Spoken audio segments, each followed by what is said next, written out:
3 কোটি টাকার মালিক হবো। কেন আলাদিনের স্যার পাইছেন নাকি? আলাউদ্দিনের চেরাক পাই নাই, তবে পাইয়ে যাবো। দোয়া করো ইনশাল্লাহ।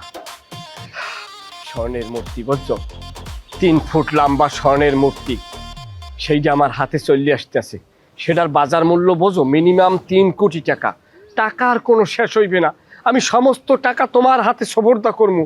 তুমি সেই টাকা দিয়ে গাড়ি কিনবা, তুমি সেই টাকা দিয়ে বাড়ি কিনবা, তুমি সেই টাকা খাবা, তুমি টাকার বিছানায় ঘুমাবা, তুমি টাকা 2 হাতে উড়াবা, তারপরও টাকা কমবে না শিউলি। আপনার কাছে যখন টাকা না থাকে তখন আমার বাপের কাছ থেকে হাত খরচ চালানোর জন্য টাকা নেন, আর সেই আপনি এখন আসছেন আমারে টাকা লোভ দেখাইতে। এই শিউলি রে, আপনি না বুঝছেন আর কিছু শিখতে পারছেন আর না পারছেন, পটপটিটা একদম ভালো মতোই শিখতে পারছেন। শিউলি পাট পারি না, মালটা পামু হাতে। তো কই কবে পাইবেন দেখান। দেখামো তো, জিনিসটা যার কাছে আছে সে আমারে বলছে, আমারে দেবে, কথাবার্তা ডিল ফাইনাল। আচ্ছা আমি বুঝলাম না, মানে মানুষ কি বোকা? মানুষের বোকা মনে করছেন আপনি? হ্যাঁ, মানুষ স্বর্ণের জিনিস পাইবো, আবার সেই স্বর্ণের জিনিসই আপনার আইনা দিয়ে দিব।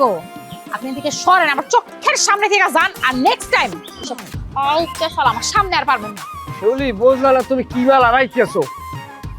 ওরে শিউলি, ঠিক আছে, এই স্বর্ণর জিনিস আমি বিক্রি করিয়ে 1 কোটি টাকার মালিক হয়ে তোমার বাপের সামনে খারামো, তখন তোমার বাপে পাওয়ার ধরিয়ে তোমারে আমার কাছে বিয়ে দিতে চাইবে, তখন দেখবো তুমি কি করো।